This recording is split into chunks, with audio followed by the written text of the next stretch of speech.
Hello friends, my name is Ravi Kumar Soni and today I am going to discuss a topic that is the making of the constitution.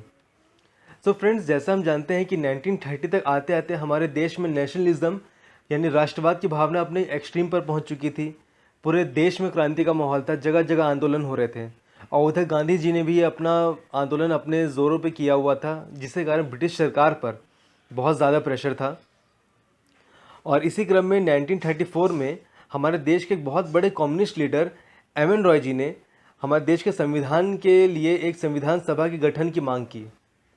और just इसके अगले ही साल Indian national Congress ने एक bill पारित करके एक officially सबसे पहले हमारे देश में कॉन्स्टिट्यूएंट असेंबली बनाने की मांग की। हाँ, हालांकि इसका ब्रिटिश सरकार पे बहुत ज़्यादा असर तो नहीं पड़ा उस टाइम, लेकिन जब वर्ल्ड वॉर टू जब स्टार्ट हुआ तो ब्रिटिश सरकार बहुत ज़्यादा प्रेशर में थी, देश में आंदोलन भी बहुत ज़्यादा बढ़े हुए थे। इस कारण से इसको थोड़ा शांत करने के लिए, थोड़ा कॉम्प्रोमाइज़ करने के लिए 1942 में ब्रिटिश सरकार ने एक कमेटी बना के इंडिया भेजी। ये सर स्टैफर्ड क्रिप्स के अगुवाई में ये कमेटी बनाई गई थी और जिसे हम क्रिप्स मिशन कहते हैं।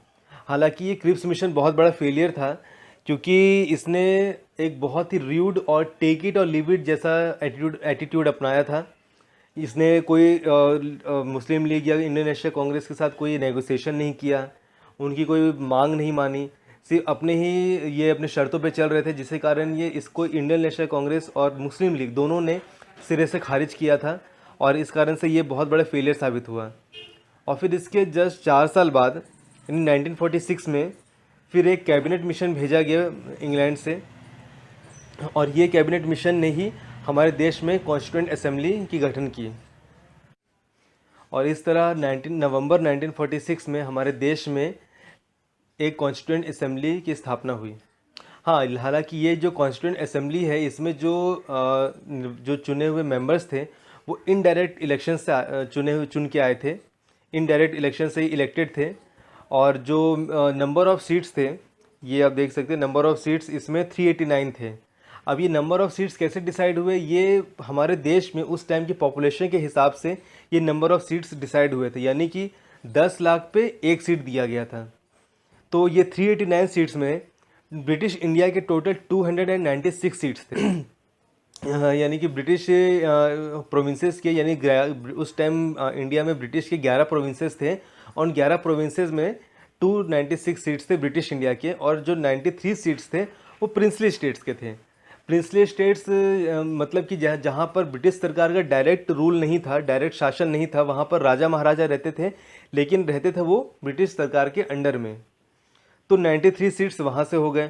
तो जो 296 सीट्स थे वहाँ पर हुए थे इनडायरेक्ट इलेक्शंस, लेकिन जो प्रिंसली स्टेट्स थे वहाँ पर 93 प्रिंसली स्टेट्स में जो वहाँ के राजा थे वो अपना एक रिप्रेजेंटेटिव ऐसा कॉन्स्टिट्यूएंट असेंबली में नॉमिनेट कर सकते थे।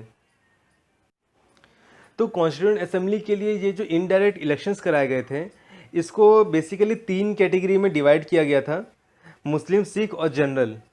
यानी कि जहाँ पर मुस्लिम बहुल इलाका है, ठीक है, वो मुस्लिम के लिए वो रिज़र्व कर दिया गया। जहाँ पर सिख ज़्यादा हैं, जैसे कि पंजाब, लाहौर एक्सेट्रा, वहाँ पर सिख सीट रिज़र्व कर दिया गया। यानी कि मुस्लिम बहुल इलाके से सिर्फ मुस्लिम ही वहाँ वोट कर सकते थे और सिख वाले रिज़र्व सीट में सिख ही वोट कर सकते थे। तो इस तरह जुलाई 1946 के आसपास हमारे देश में इनडायरेक्ट इलेक्शन हुए थे कॉन्स्टिट्यूएंट असेंबली के लिए। और फिर नवंबर 1946 में ये सारे चुने हुए मेंबर्स इनडायरेक्ट इलेक्शन से चुन के आए और नवंबर 1946 में हमारे कॉन्स्टिट्यूएंट असेंबली की स्थापना हुई। अब इस कॉन्स्टिट्यूएंट असेंबली में हुए तो इनडायरेक्ट इलेक्शंस थे, मतलब कि जो वहाँ के लेजिस्लेटिव असेंबली थी उन्होंने फिर अपना इनडायरेक्ट इलेक्शन करके, जैसे कि हमारे प्रेसिडेंट का आज की डेट में इलेक्शन होता है, उस तरह से इनडायरेक्ट वोटिंग से उस वहाँ पर इलेक्शन हुए थे। लेकिन इस इनडायरेक्ट इलेक्शन होने के बावजूद इस कॉन्स्टिट्यूएंट असेंबली में लगभग हर तरह के रिप्रेजेंटेशन हुए थे लोगों द्वारा, जैसे कि मुस्लिम, सिख, एंग्लो इंडियन, आपका ST SC, जितने भी मतलब वुमेन, यानी इसमें 15 औरतें भी थीं। तो हम कह सकते हैं कि इस कॉन्स्टिट्यूएंट असेंबली में लगभग हर तरह के लोग ने अपना रिप्रेजेंटेशन हुआ था, हर तबके का रिप्रेजेंटेशन यहाँ पर हुआ था। और इस कॉन्स्टिट्यूएंट असेंबली बनने के बाद 9 दिसंबर 1946 को पहला सेशन हुआ था जिसमें डॉक्टर सचिदानंद सिन्हा को इस कॉन्स्टिट्यूंट असेंबली का टेम्पररी प्रेसिडेंट घोषित किया गया था। और फिर जस्ट इसके 2 दिन बाद यानी 11 दिसंबर 1946 को डॉक्टर राजेंद्र प्रसाद को इसका कॉन्स्टिट्यूंट असेंबली का प्रेसिडेंट बनाया गया। अब दोस्तों कॉन्स्टिट्यूंट असेंबली तो बन गई, वैसे बनी किस लिए थी? हमारे देश में संविधान की रचना के लिए। अब हमारा संविधान का रचना ऐसा तो नहीं है कि बस गए और कोई भी संविधान लिख दिए। हमारा आज़ादी के बाद लगभग, और उस टाइम 1946 से आते आते ये लगभग तय हो चुका था, पूरा कंफर्म था कि हमारा देश अब आज़ाद होने वाला है। तो इसी कारण ये हम अब ये कॉन्स्टिट्यूंट असेंबली जो बनी, जवाहरलाल, इतने बड़े बड़े लोग थे, जवाहरलाल नेहरू, B.R. अम्बेडकर, तो उन्होंने एक विज़न लिया कि आज़ादी के बाद हमारा भारत होगा कैसा। तब इसलिए उन्होंने एक इसका ब्लूप्रिंट बनाया कि इस आज़ाद भारत, इतने बड़े आबादी वाले देश को चलाने के लिए हमारा संविधान कैसा होगा, इसके लिए एक हम ब्लूप्रिंट कह सकते हैं, वो उन्होंने सोचा और वो उन्होंने बनाया, जिसको हम ऑब्जेक्टिव रेजोल्यूशन के नाम से जानते हैं, ठीक है। और 13 दिसंबर 1946 को जवाहरलाल नेहरू ने एक ऑब्जेक्टिव रेजोल्यूशन पास किया। ये ऑब्जेक्टिव रेजोल्यूशन एक तरह से पूरे संविधान का ब्लूप्रिंट था कि इसमें इसका हमारा उद्देश्य क्या है, ये हम क्यों बना रहे हैं संविधान, इसमें लोगों को कैसे कैसे सुविधाएं दी जाएगी, लोगों के लिए क्या क्या कानून होंगे, ये सब का एक तरह से फिलॉसफी दिया हुआ था, या कह सकते हैं एक समरी दिया हुआ था ऑब्जेक्टिव रेजोल्यूशन में।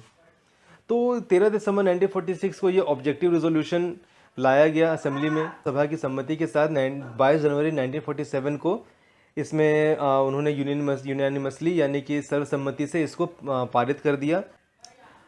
और फिर जो ये ऑब्जेक्टिव रेजोल्यूशन पास हुआ, उसका ही एक मॉडिफाइड वर्जन हमारा आज के संविधान का प्रियम्बल है। तो हम कह सकते हैं कि ये जो प्रियम्बल है हमारे पूरे कॉन्स्टिट्यूशन का एक तरह से सार है और समरी है। तो यही ऑब्जेक्टिव रेजोल्यूशन उस टाइम जवाहरलाल नेहरू ने पारित किया था। अब जब ये ऑब्जेक्टिव रेजोल्यूशन पूरे सर्वसम्मति से पास हो गया, तो उसके बाद फिर एक प्रक्रिया शुरू हुई संविधान लिखने की।